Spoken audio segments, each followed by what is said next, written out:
ca cadre légal. Au niveau de la Constitution,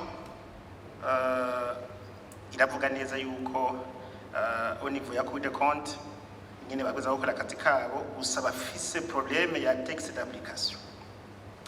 Nyene iteka hano hantu sindahumva kugira ngo Constitution muri 2018 uno munsi imyaka 5 irarenze, soma 2024 maintenant, kugira ngo ushobore kubura texte d'application kandi ariyo la clé kugira nawe uri kurakora.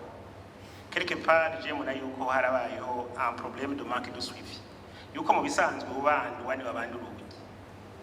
Aha rero il faut qu'on remarque ça, yuko hariho habaye problème de suivi kugira ngo iyo texte d'application kubaho.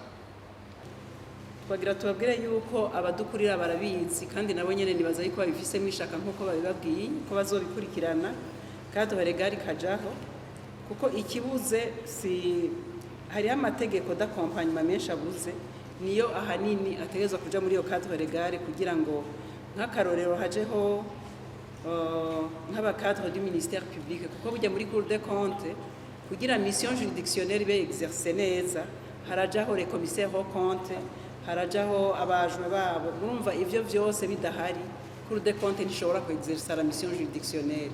Hari wavuze yuko mission juridictionnelle ubu Cour des comptes itayifise, irayifise neza kuko la constitution de 2018 irayitanga, ariko habuze nyene ayo mesure d'accompagnement kugira ngo Cour des comptes citangura ikore.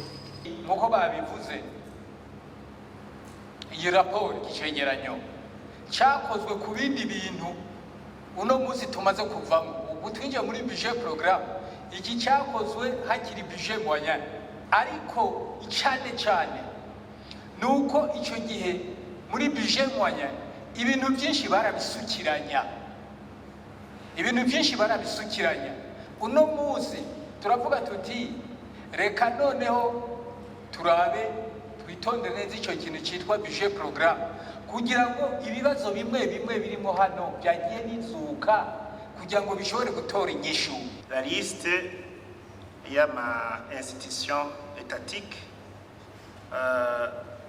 de toutes les institutions qui devraient déposer les comptes au cours de l'année 2022. Au niveau de la réponse, bababwiye yuko bariko barayactualize. Je nka mbona au niveau de la cour hariho problème, nabo nyene barayimenya. Réponse ni on est en train d'actualiser. Kandi babwizwa kwama bari ajurusi. Naha ndabona yuko hariho lacune au niveau de la cour kugira ngo bame bari à jour mu bikorwa byabo bya misi yose. Ati muraduha amakonte yose kuva amakonte yose ni vyiza, c'est idéal, ni vyiza kugira ngo ibintu koko kurya umukuru w'umugwi w'amaho mubyo harimo ubutunzi kugira ngo ibintu bimenekane biboneke neza dans la transparence n'ibiki.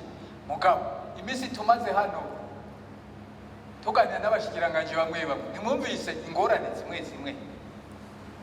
zimwe bwenyene mwagiye muzerekana ingorane zimwe biciye mu bibazo mwagiye mubaza. Mugabo no munsi mukibaza muti noneho duce tugira uku bintu nyene parfait. Jewe ndavye mu recommandation akunze kuvugwa nane babivuze tuguma hahandi nyene sizovuze mu igisindu nukuvuga usanga recommandation yo zanzira nyene mugo ugasanga uko dukurishirana izo recommandation n'ikibazo. Je nk'ubu mbonye yuko izi contrôle spécifique bamaze gukora muri Cour des comptes mu ministeri atari make yavuze kuri ivyo turiga na 3 n'izindi zadushikiriye, twabonye neza yuko ari bibazo byinshi ubushikanganje buhurirako ugasanga biguma bigaruka mu bwabo ndi buryo nyene. Aha muvyo batubwiye nk'ibi by'ama-exoneration ivy'ama-inventaire bidakorwa n'ikiniki ugasanga ntibitomoye, turumva yuko si ikibazo cy'ubushikanganje bwo canke bubiri. Je nagomba gusaba iki rero, kumbure twohamagaye ubushikanganje umwe atubwira ati vyifashe gute, mugabo twadusubiye hahandi nyene. Je nagomba propose yuko kandi cyamaze gushanga no ngabo n'Abashingamateka turi réunion en congrès, umushikanganje wa mbere yatwemereye ko ashaka kuza ngatukavuga n'ibibazo by'ubuzima bw'igihugu.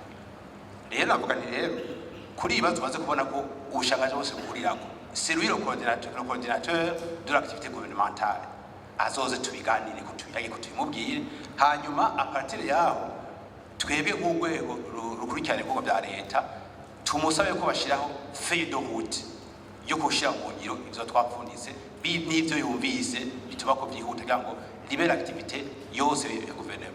Natwe muri Abashingamateka dushiraho mécanisme de suivi et d'évaluation y'iyo feuille de route umushikiranganji wa mbere ari wa coordinateur ari muzeye akora ibikorwa bya leta yoduha. Le contrôle de l'action gouvernementale tiyoroshe na gato tiyoroshe none ba bantu baza gutanga amazi muri komine narumvise ibibazo hano byagiye bibazo ati muri kibone giteranye bavuze ngo iki ati amahera yaratanzwe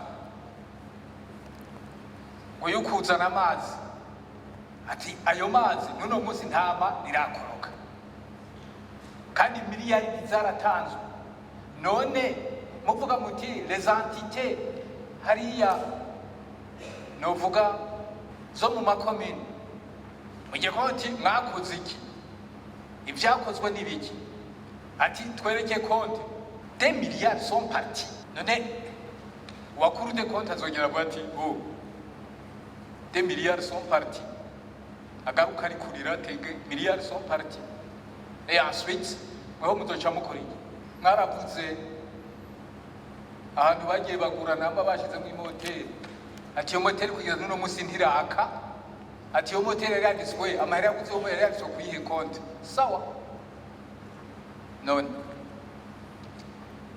wowe mushaka ko bizoca bigenda gute